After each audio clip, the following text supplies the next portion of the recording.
G'day. How you doing? Haven't seen you for a while. Just turned the telly on here, shouldn't take long to warm up. I dropped a new spark plug into the other night, she's going pretty good now. Sit down and watch this program, they reckon it's pretty good.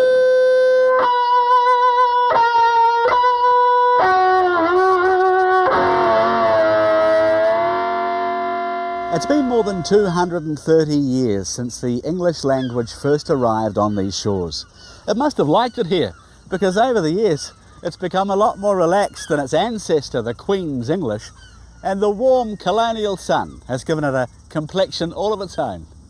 Phyllis and Philip went in for a swim. Philip liked Phyllis and Phyllis liked him. We're going to explore the way we talk. Now that's not a bad idea. And find out why we talk that way. The rising at the end of the sentence. We'll see what we think about the sound of our own voice. Want to speak like a kiwi, you just go like that, throw them around, put them up in the air. Fish and chat. Ah! And we'll hear what we're going to sound like in the future. When the English language touched down in Aotearoa, it found it had been beaten to it. Māori had been happily chatting away to each other for 500 years, but 2 centuries of living together has created a new shared language, New Zealand. You may wonder how this program came to be called New Zealand. Well, there's a story to that. In 1966, this book was published, New Zealand and How to Speak It. The author was Art Jaka, which was a pun on hard yakka. And he also wanted to poke fun at the way we spoke. For example, Air gun was New Zealand for how you're going. Bed menace was New Zealand for bad manners. Chatham Islander for Chatham Islander. Harbour Bridge, Stewart Island. it was all tongue-in-cheek, of course, but it made an important point. The way we talked was unique. New Zealand English had come out and it was proud, and at last it had a name, New Zealand. Elizabeth Gordon is one of New Zealand's foremost experts on our accent. The thing about accents is most people think they don't have one, but everybody else does.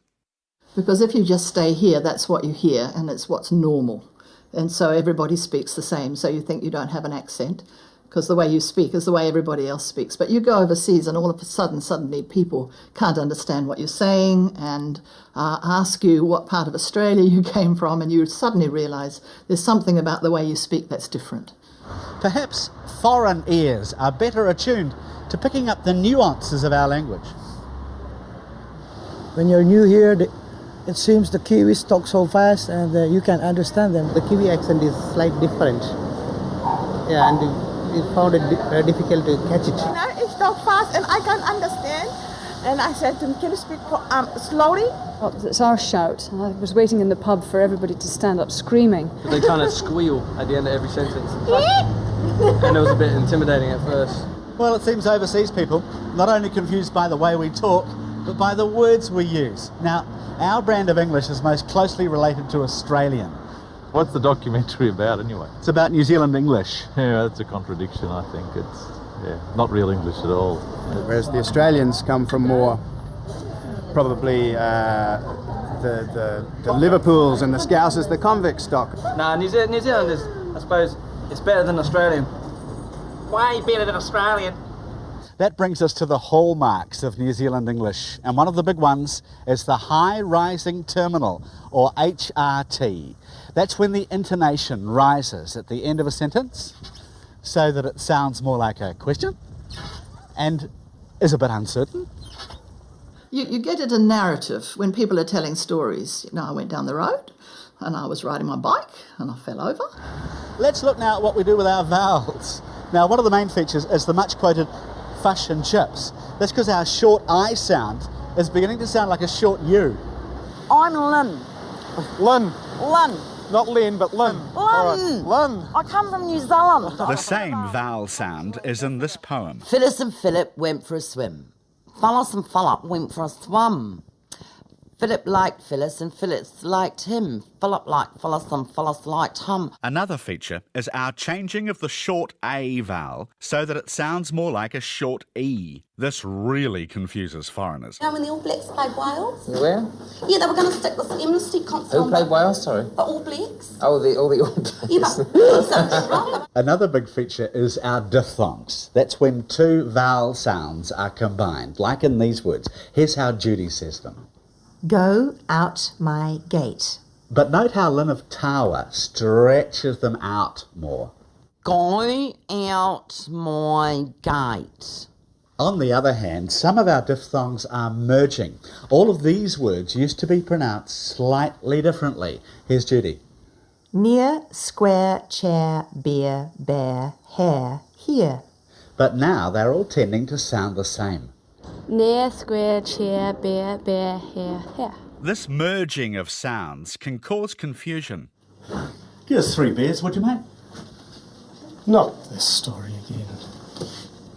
Once upon a time, there was a mama bear, a daddy bear, and a baby bear. Would you like a beer while I'm reading you this, mate? In our consonants, one of the strongest features is known as the dark L. That's when the L is only partially sounded or not at all in words like these. Compare these two speakers. Don't spill the milk. Don't spill the milk. Again, foreigners find this feature of New Zealand very baffling. Hospitable. I'm sorry? Hospitable. Hospitable. Well, you are. Of course, New Zealanders use these features in varying degrees, and that determines whether or not we have a broad, a general, or a cultivated New Zealand accent. Here's a little quiz to tell you what sort of New Zealand accent you have. Is day old chuck A, something you find in the gutter outside a pub, or B, very young poultry? What do you use sex for? A, making babies, B, carrying coal. If you answered A to both, you're a cultivated speaker. If you answered B to both, you're broad, half and half, and you have a general New Zealand accent. Here's an example of broad Kiwi versus cultivated. Are you all on your own down here? Yes, sort of. I'm from Tawa. I'm a sort of trade emissary, you know, for aluminium extrusions. Oh. Look, I'm actually at a loose end tonight. I wondered, perhaps you'd care to join me for dinner? Dinner? No, I don't think so, really. You see, I've got to wash my thermals. After the break, we'll be finding out how we started off talking like her and ended up talking like us. Hear our voices we entreat. Ever since New Zealand strangled its first vowel, theorists have come up with reasons about how our accent originated. We don't open our mouths enough when we speak, they reckon. And they say that in the early days, there was a good reason for this, to keep the flies and the dust out. Language is the one subject which everybody knows something about, and people make up theories. And this was one of the theories, especially about Australian English. But I think it's one of these crazy theories, but it's quite funny. I absolutely couldn't agree with it, but it's funny. There's even a theory that because of the prevalence of false teeth in earlier times, Kiwis spoke with their mouths half closed to avoid losing their dentures. I tell my students about these theories just as amusement before we get on to the proper business. A walk through the graveyards of any old gold rush town will give you an idea of the range of accents that went into the mixing bowl to produce New Zealand English. That if you look at that settlement patterns in early New Zealand, you have, just looking at the census data, 22% from Scotland, 20% from Ireland, but 49% from England. And so that's why we don't speak Scottish English or Irish English, that we got swamped, if you like, by English English. The gold rushes of the 1860s brought a huge influx of people from all corners of the world. They spoke many varieties of English. This also occurred in the military towns of the North Island because regiments were recruited from throughout the empire. But the gold rush towns were by far the biggest area of linguistic ferment. Soon the people in these towns produced children, and those children went to school. And I would say the 1877 Education Act is crucial in the speeding up of the formation of the New Zealand accent, because in 1877 we have free compulsory primary education. Now you get children together in schools and you get peer pressure that they don't want to sound different. So somebody who comes into a school with an accent, with a Scottish accent or a Yorkshire accent. It's going to lose that and start to sound like the majority. I mean, it happens here in New Zealand now. From 1879, the native schools were absorbed into the European system, and many Māori children were exposed to the weird conglomeration of English speakers who had been lured here by gold. So if we're to look for the birthplace of New Zealand English, it was here, a schoolyard in a goldfields town. Arrowtown School is a perfect example. It was founded in 1878. This playground was a bubbling linguistic broth that would one day evolve into New Zealand English. Take a large helping of British English, flavour it with Scottish, season it with Irish, add a few drops of Welsh, garnish it with Aussie, and you've got New Zealand soup. Among these kids were the first speakers of our accent. G'day. So just who was first to speak New Zealand English? Well, we've narrowed it down, and we reckon it was Mrs. Helen Ritchie of Gibbston Valley Highway, Arrowtown, Central Otago. That's an exaggeration, of course, but Helen fits the profile perfectly. She was born in 1863 in New Zealand. She lived on the goldfields, and her parents were Scots and Irish. But Helen spoke with a new accent that was different from either of her parents. My father landed at Bluff in 1862, August. He was in charge of a mob of sheep. When the new New Zealand accent began to be noticed by school inspectors, who were mostly Poms, they were horrified. They referred to it as the colonial twang, and they were determined to stamp it out. Our schools have been fairly free from the colonial twang, but it is insidiously gaining ground, and teachers should be on their guard against it. They thought they could solve the problem by recruiting teachers from England, hoping that their purer vowels, hi, nai, Brian K, would rub off on the kids and save the empire from linguistic anarchy. But the opposite happened. The Pommy teachers started talking like the damn colonials. How now, brown cow? A special dialect feature that arose in the schools of the goldfields and military towns was the so-called rolling R that we now only associate with Southland and parts of Otago. This too was the result of kids mixing together. So a New Zealand-born child on the goldfields might have a father from Highland Scotland who said, Carol, bird, nurse, work, hearse. A mother from Liverpool who said, Girl, bed, nurse, wake, hearse. A Cockney nanny who said, Girl, bird, nurse, work, earth.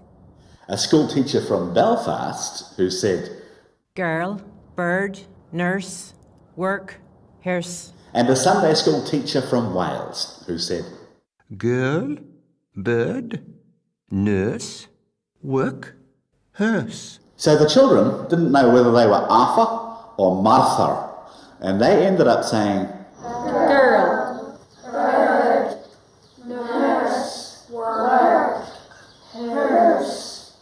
What was interesting about the rolling R was that it used to be widespread throughout New Zealand, so it's how many of our ancestors spoke.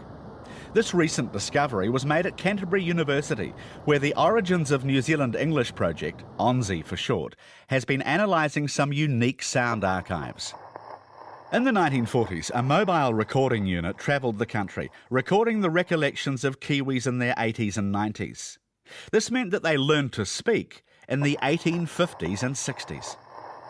Because New Zealand was settled relatively late, it's actually the only variety of English anywhere, the only variety of any language anywhere where we can actually document the entire emergence of that dialect on tape. So it's actually incredibly important because it's a unique opportunity to actually document how new dialects come about. Here are some of the main features of our ancestors' speech. Mr. Anthony Tweed of Milton has the rolling R that would later spread throughout the country, then retreat to Southland. 20, 30, 40 feet. 20, 30, 40 feet. Mrs. Annie Hamilton from Arrowtown is already changing her short A's to short E's. Instead of packed and sacks, she says pecked and sex. Everything had to be packed. And these gin cases And slung over the pack yes, boxes. well, they didn't use the gin cases as much as they used the sacks. She's the forerunner of Lynn of Tawa, who says taxi instead of taxi. This is my taxi! Annie Hamilton also still differentiates the vowel sounds in shear and where. And he was going around shearing. I don't know exactly where. And nowadays these two would rhyme, share and where. The speech of William Dufty of Thames shows a feature that hasn't survived. He drops his H's in the words had and hills.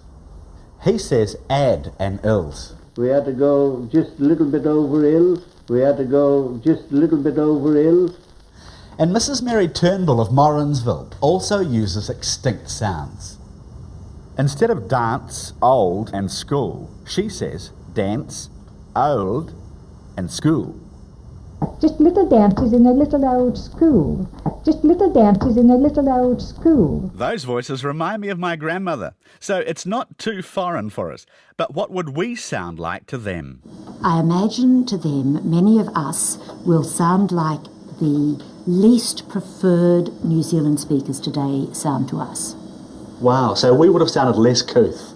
Decidedly less couth, yes. After the break, we'll be looking at the New Zealand voice on air. Now here's Judy with the news from 1905. Here is the news. In Wellington yesterday, a pack horse and cart carrying a load of gold pans hit a schoolgirl on her way home with her pet goat.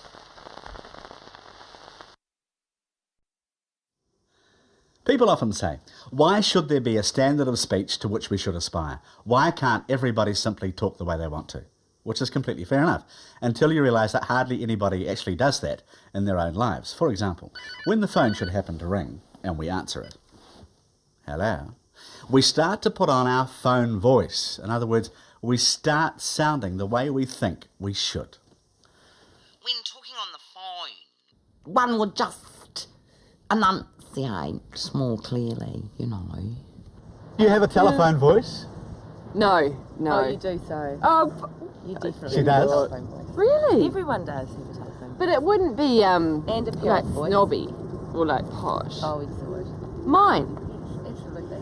Yeah, like it or not, we all carry a notion in our heads about what is good and bad speech. So how does this colour our judgment of the person speaking? Tēnā koutou katoa. Thank you for your kind words of welcome. I'm delighted. What if the most blue-blooded woman in the world, Liz of Windsor, started sounding like Lynn of Tawa? In 50 years as Queen of New Zealand, whenever Prince Philip and I are here, we particularly appreciate the warmth and friendliness of New Zealanders.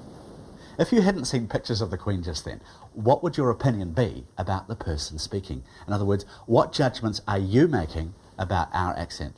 To test our attitudes, we decided to conduct an experiment at Selwyn College. And thank you for helping us out with this. We are making a documentary about New Zealand English, the way it's spoken, the sound of New Zealand. This school has pupils from 80 different ethnicities, so it represents a snapshot of our population in years to come.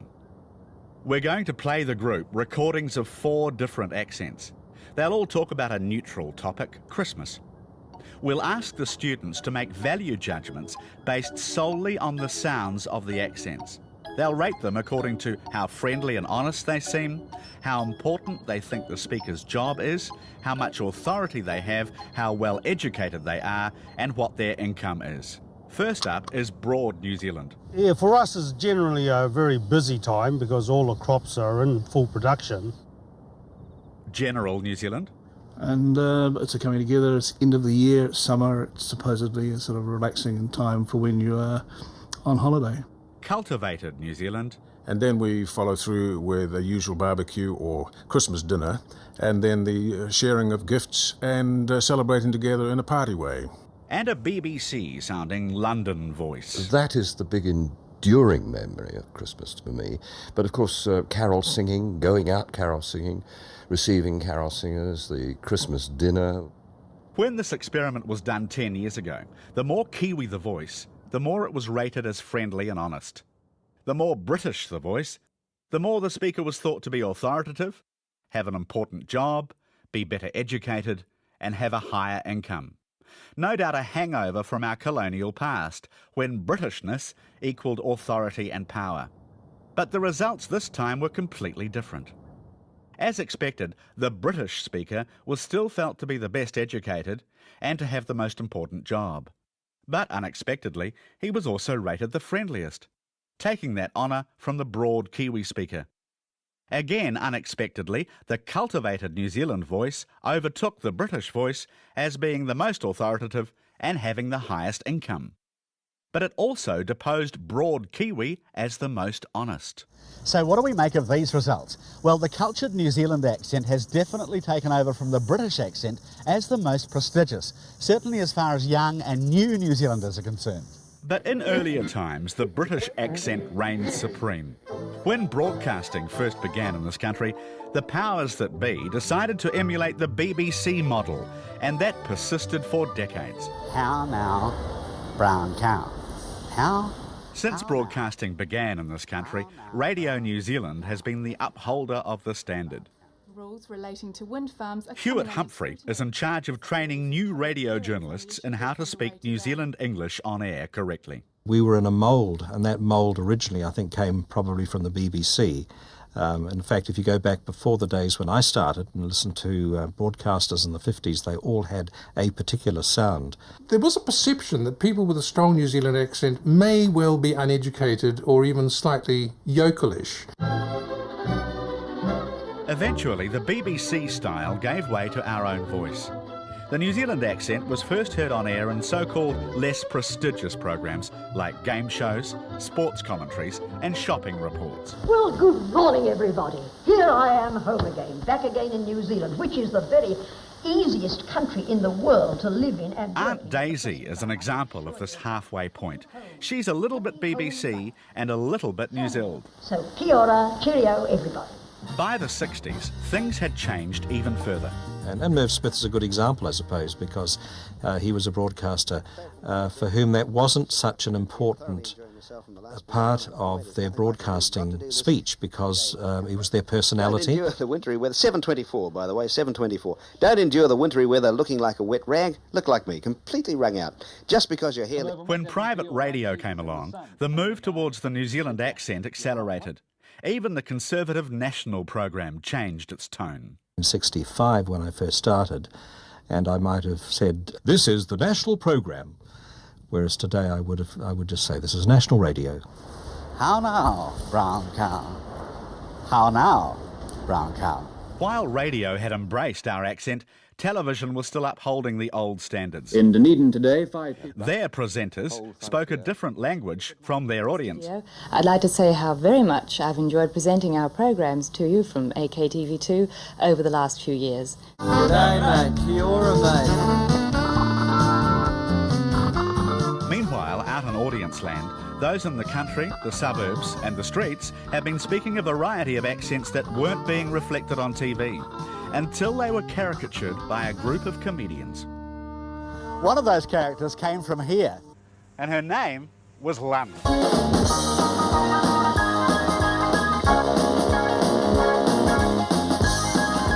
Ladies and gentlemen, we present from the Avalon Television Centre, Lynn of Tower. Hello, Tower, and good evening, New Zealand. Hello, Mum. Lynn was just an enthusiastic young woman from the suburbs. You know, acid-wash jeans, hot colours, good time, guys. You know, what's changed? My characterisation enraged the more, shall we say, lower middle class people, upwardly mobile people, because they felt it sort of reflected badly on them. And people used to say, people just don't speak like us. Oh, it's really sensitive and so true, eh? I don't know how she does it. She used to be a real thicko at school. I think she was the voice of youth, really, New Zealand youth. God of nature. Also emerging around this time was the voice of rural New Zealand, John Clark as Fred Dagg. IR5s I don't think I'll be using. And the first problem that cropped up was who to write about. And I thought, well, I might as well write about myself. I'm certainly the most fascinating person in our area, with the possible exception of Bruce Bayliss, and he can't write. It's a sort of slow, rural type of New Zealand English, which probably, if you've had dealings in the country, you've probably heard. What do you do, Bill? Oh, I work for the government, as a matter of fact. What do you do? Oh, I'm a farmer. Yeah? How are things going at the moment? Oh, cracker. Yeah? Never better, yeah. No trouble at all. I think it's their attitude to the way they speak, because your attitude, I think they're quite matter-of-fact. G'day, mate, how are you? A kaukoki in Te Ao Mutu was fined $50 for not reporting the theft of his neighbour's gate. He said, I saw these two fellows pinching the gate, but I never said anything in case they took offence. Another comedian of the time who highlighted the way some Kiwis were speaking was Billy T. James. So when Billy came out, I think the most exciting thing for Maori people was the fact that there was a Maori on TV. The cops in Auckland are on the lookout for a man believed to be masquerading as a Maori language teacher. One of his students became suspicious when he told her that the Maori word for food was takeaway. There was no denying that Billy T had cleverly highlighted the features of the Māori dialect of New Zealand English. You know, there's real characters in Māoridom. You know, those guys that turn up to a hangi with 6 knives, the white gumboots, you know, an army hat and all the gears, and don't do anything. They talk like that, you know? Kia ora, how's it, bro? Turn out we should put the hole over here. Lynn of Tawa, Fred Dagg and Billy T were all caricatures, and in the context of comedy, the audience readily accepted them. They weren't so ready to accept other presenters who spoke in a New Zealand voice. Back in the 1980s, as presenter of the cult music show Radio with Pictures, Karen Hay shocked the nation by daring to go on air and speak like a New Zealander. Highlights this week include Jimi Hendrix, Santana and a blistering set from 10 years after. She's still on air and still speaking as she's always done, in her own voice. Shown on the screen behind him, and if you've got a mad drunken video, you can email it to the addresses I'm never drinking again. We open the show tonight with 2 tracks from the Romantics, a band that came out of Detroit in '77. Recently, Karen has successfully devoted her talents to the written word. Her acclaimed first novel earned her a Sargison Fellowship.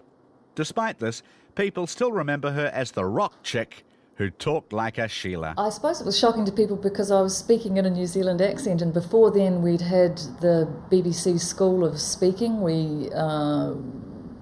Well, from when I grew up watching television, newsreaders and women on television, everyone on television spoke with what I now know was a taught accent. I personally had no objection to her. I thought she was rather refreshing. I thought it was a real breakthrough, actually.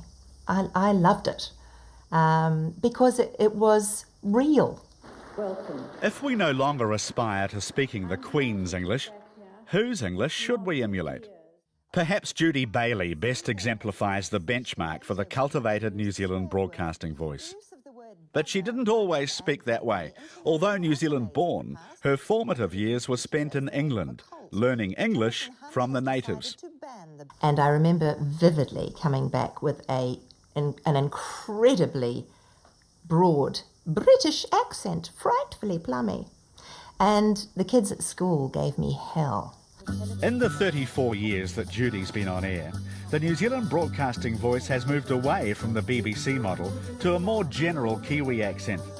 But when Judy first started, a voice coach said her accent was too BBC. I was absolutely horrified. I didn't think I had a Mayfair accent. But actually, when I look back at my broadcasting work in those really early days, I had a shocker. It was frightfully plummy. Well, New Zealand women were the first in the world to get the vote. Do you think they've become a little bit complacent now? Are you embarrassed looking back at that voice now? Totally. Totally embarrassed. Do you feel that in your position you must uphold a certain standard? I don't think about upholding standards or anything like that when I'm reading the news, really. I'm thinking about communicating the story to the best of my ability, and that means understanding more really what I'm reading, and speaking clearly, but I'm not consciously speaking. As the mother of the nation? I don't know where that came from, but no. So you'd say that we've lost the cringe factor? We're no longer some remote outpost of colonial Britain. We're a vibrant, outward-looking nation, standing on our own 2 feet and being ourselves. So I like to hear Kiwi accents on air. After the break, we'll find out who calls a weta a taipo. It was quick. It was good, but it was quick. Hang on a minute. That can't be... Oh, no, it's a commercial break.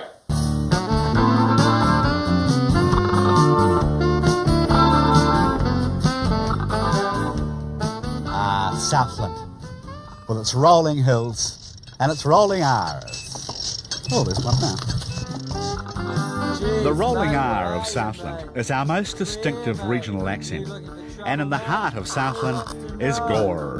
We learned earlier that the rolling R is a remnant of the way Kiwis used to speak throughout New Zealand in the 19th century. Let's see how they say the R here today.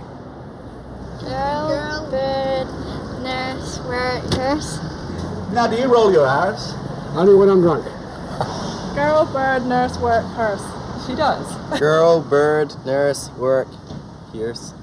Yeah, you do roll your R's, eh? Thank you. It pulls all the chicks. Girl, bird, nurse, work, purse. In earlier times, Southlanders would roll just about any old R. Now it's mostly only on words that rhyme with nurse.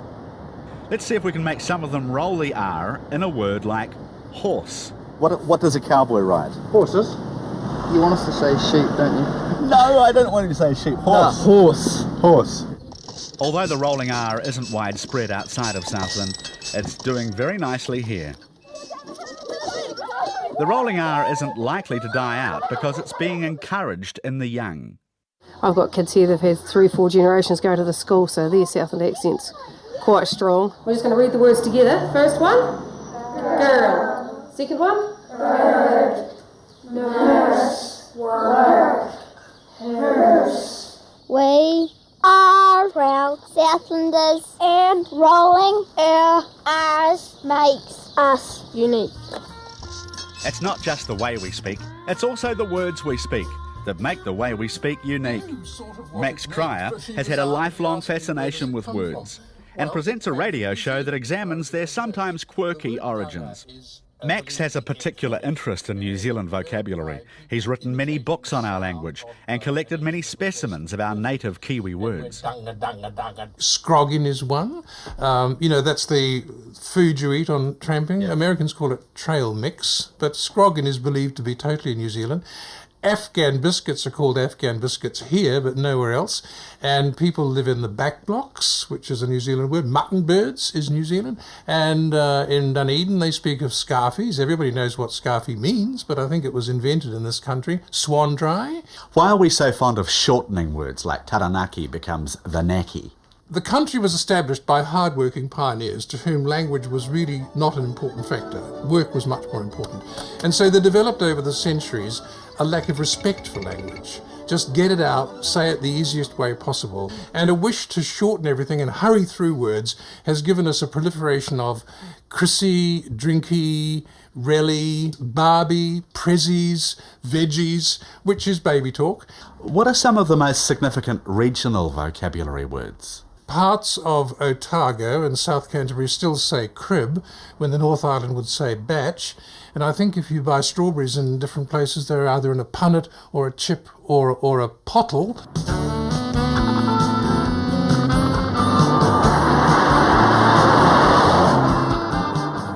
Where would we be without this great land of ours, eh?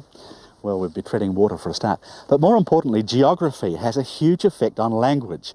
Before they put a road across the Southern Alps in the 19th century, Westland was quite isolated from the rest of New Zealand, and that was reflected in the way Westlanders spoke. Still is. For example, they call one of these a typo, whereas the rest of us would call it a weta. If you're from Canterbury, they say you're from over the hill.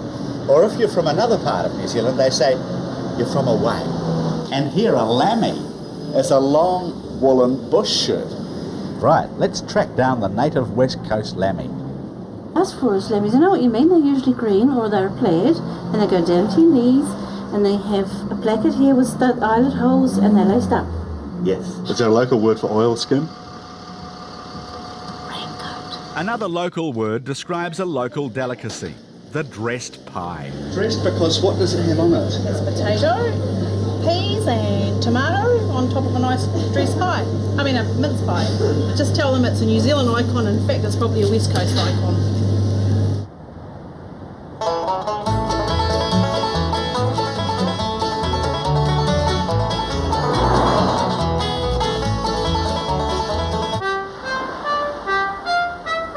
In 1769, the English and their language made their first bold steps onto these fair shores.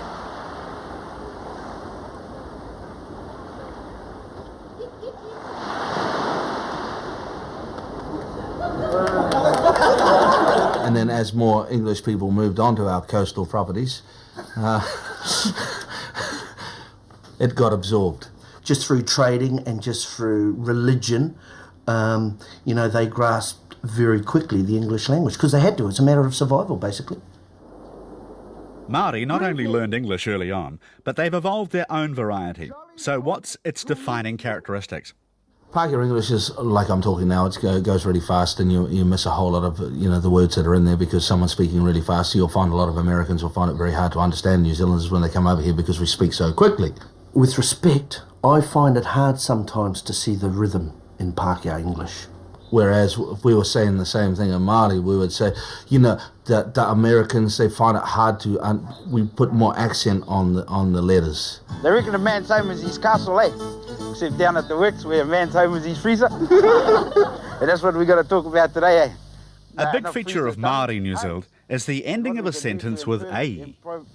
To make them look better, eh? To join in. It's an inclusive way, eh? Yeah, and we go, need a. Like, hey, what do you think? Need a. But, and when we use the phrase ne after a sentence, ko tēnei rā, he ātāhua tēnei rā ne. You know what I'm saying? It's a beautiful day, eh? What do you think? Like it. Well, I tell you what. I'll knock off $500 and I'll give my cousin to have a look at it and we'll forget about the warranty, all right? Since Māori culture is founded on kinship, it's no surprise that Māori New Zealand English uses many kinship terms like bro and cuzzy. Hey, bro! Where does chair come from? Chair, like, I don't know.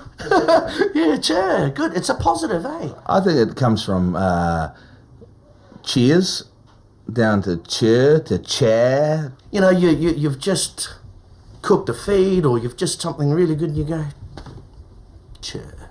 Of course, just like any language, there are different degrees of Māori New Zealand, from everyday chat to refined speech. Well, yes, it's quite simple, really. Look, all you've got to do is sign here, and here. You got that, honky?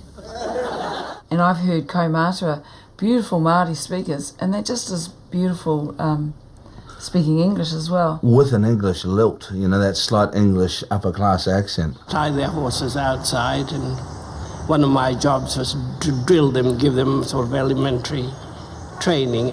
Oh, look at that time. Time to go. Here is the news.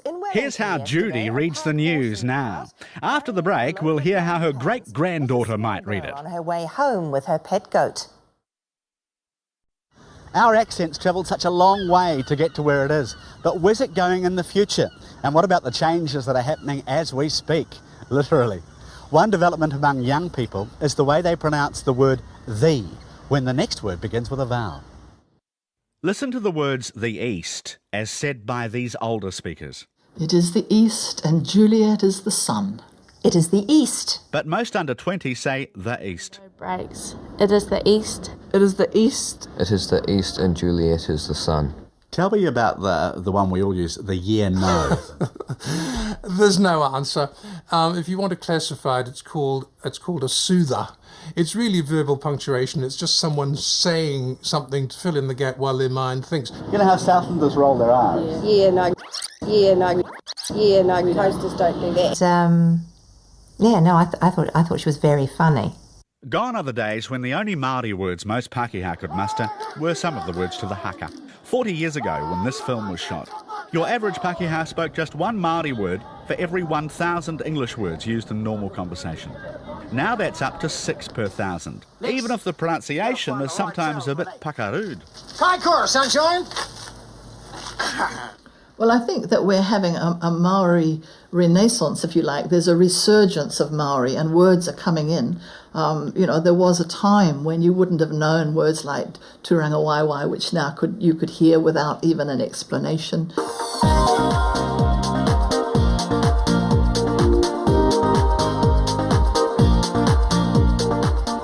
So what effect will the recent influx of immigrants have on the New Zealand of the future? Well, immigration will only have a significant effect on our language if the locals are outnumbered by the new arrivals. And we all know what happened last time that was the case. So the greatest changes to our accent will come from within. With our cities expanding, it's likely that in future, most Kiwis will sound less rural and more urban. And guess who our descendants are going to sound like? Shall we have some politicians? Bill English. I come from the far end of the country. Some almost 2,000 miles away from here, and we like it in the middle. Trevor Mallard. And also the gap has decreased between Pākehā and Maori kids. Leanne Dalzell. We keep coming back to English. The debate that's been going on lately, I found it incredibly uncomfortable and unhelpful. They have lovely, clear New Zealand accents that are demonstrating the way New Zealand English is going. God help us. History's shown us that when language changes, it starts to do so in two main places. The first is the schoolyard. So to hear the future of New Zealand, listen to your kids. And places like supermarkets are the other engine rooms of linguistic change. It's young women in service industries who are the other shapers of the way we'll talk. That'll be $185.55, please. No, I don't want to buy it. I just wanted to see how much it was. But there's a lot of change going on, of course, with ethnicity. So that's another complication. Maori Pacific Island, that's where changes are taking place too.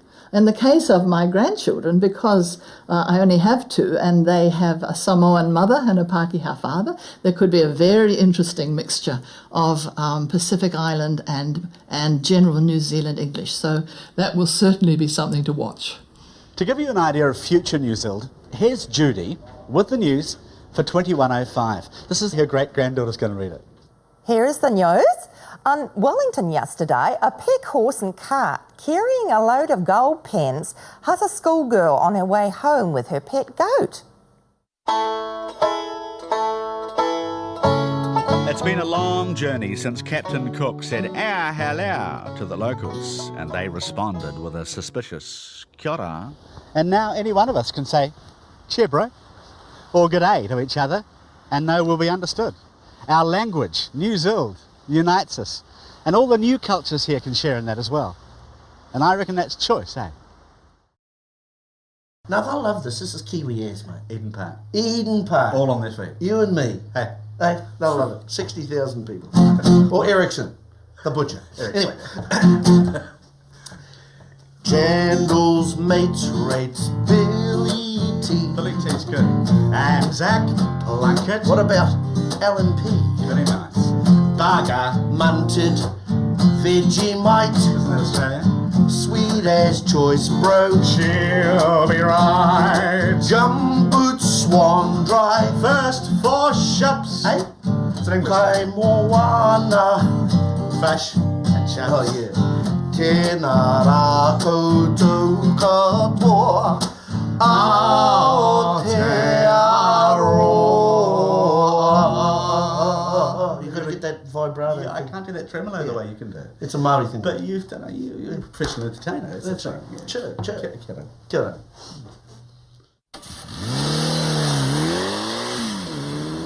This program was made with funding from New Zealand On Air. That's right, Hebrew.